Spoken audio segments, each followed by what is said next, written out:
Қоғамдық қауіпсіздікті қамтамасыз етуде бүгінде заманауи технологиялардың маңызы артып келеді. Әсіресе бейнебақылау жүйелері мен жасанды интеллект құқық бұзушылықтардың алдын алуда тиімді құралға айналды. Полиция департаментінің сан және дерек айдарының бүгінгі шығарылымы цифрлық қауіпсіздік және бейнебақылау жүйелерінің жұмысына арналады.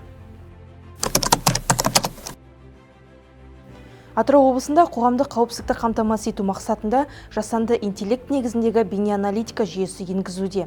Қазіргі таңда қала аумағында 400 бейнебақылау камерасы осы технология арқылы жұмыс істейді. Бұл жүйе азаматтардың жүзін тану, агрессивті әрекеттерді анықтау, адамдардың шамадан тыс жиналуын бақылау сияқты функцияларды автоматты түрде орындайды. Күмәнді жағдай тіркелген сәтте жедел қызметтерге дереу дабыл сигналы жіберіледі. Жыл басынан бері осы жүйенің көмегімен 72 адам анықталған. Оның ішінде 28 құқық бұзушы полицияға жеткізілді. Олардың басым бөлігі әуежай, теміржол және автовокзал аумақтарында анықталған. Сондай-ақ таргет-ай бағдарламасы арқылы 4516 әкімшілік құқық бұзушылық тіркеліп, оның көмегімен 125 қылмыс ашылды.